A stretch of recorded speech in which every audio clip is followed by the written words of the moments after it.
আসসালামু আলাইকুম ভিউয়ার্স, শুভ দুপুর সবাইকে। এই যে দেখুন আমি আচার খাচ্ছি আর রান্না করছি। এটা হচ্ছে একটা বার্মিজ আচার। তো আর আমি এখন রান্না করব হচ্ছে আজকে আমাদের জন্য গতকালকে তরকারি আছে, আর এটা হচ্ছে যে আম্মার জন্য রান্না করা হচ্ছে। আম্মা লেজ খাবে, এই লেজ দিয়ে আর একটা টুকরাও দেওয়া হয়েছে। তো যেহেতু আম্মা ফ্রিজে রান্না খায় না, সেই জন্য আম্মার জন্য এটা রান্না করছে। একটা লেজ ছিল, সেই লেজটা এবং হচ্ছে যে একটা মাছের পিস দিয়ে, তো শিম দিয়ে আলু দিয়ে আর টমেটো দিয়ে একটু ঝোল করে দিচ্ছি হালকা করে, সেই ঝোলটা আম্মা খাবে।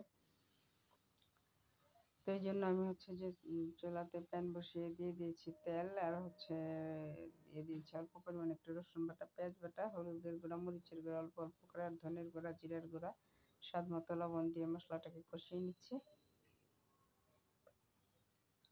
আসলে হাতে সময় থাকে না ভিউয়ার্স, সেই জন্য রান্না করে আমরা ফ্রিজেতে রেখে দিই। তো সেগুলো গরম করে খাওয়া হয় একদিনের আরেকদিন। আর আম্মা তো ফ্রিজের খেতে চায় না, ওনার জন্য একটু হালকা পাতলা ছোট করে রান্না করতে হয়। তো লেস ছিল আর মাছের পিস ছিল, আলাদা করে রাখা হয়েছিল, সেটাই আম্মার জন্য রান্না করা হচ্ছে এখন। তো লেসটা যেহেতু বড় ছিল, এই জন্য আমি কেটে দিয়েছি যেন আম্মার খেতে একটু সুবিধা হয়। তখন একটু অল্প পরিমাণে পানি দিয়ে দিলাম, পানি দিয়ে এখন মাছটাকে উল্টে পাল্টিয়ে নিয়ে একটু কষিয়ে দেন মাছটাকে আমি একটু উঠিয়ে নেব, উঠিয়ে দেন সবজিগুলো ঢেলে দিব, পাকে আমি একটা টমেটো দিয়ে দিব।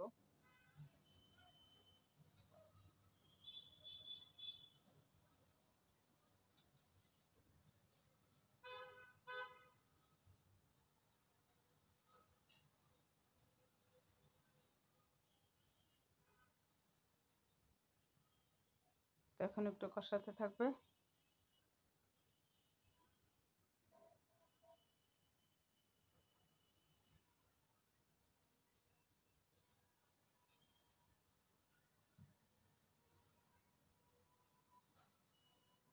তো আমার আম্মা যেহেতু লেজ খেতে খুব ভালোবাসেন মাছের, এই জন্য ওনার জন্য এটা রান্না করা।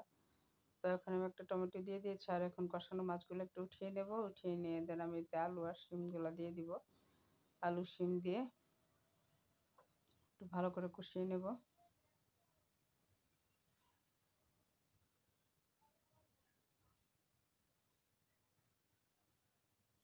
তো সে পর্যায়ে শিমগুলো দিয়ে দিচ্ছি।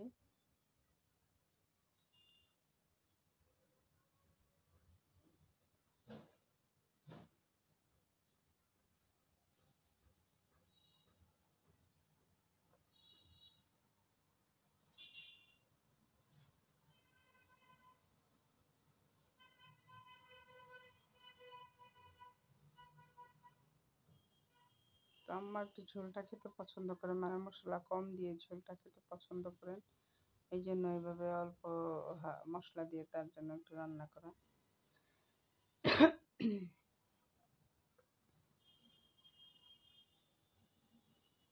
তো নেড়ে চেড়ে দিয়ে এখন হচ্ছে যে ঢেকে দিব ভিউয়ার্স। হয়েছে, তো এই যে ফাইনালি হয়ে গেছে দেখুন। আল্লাহ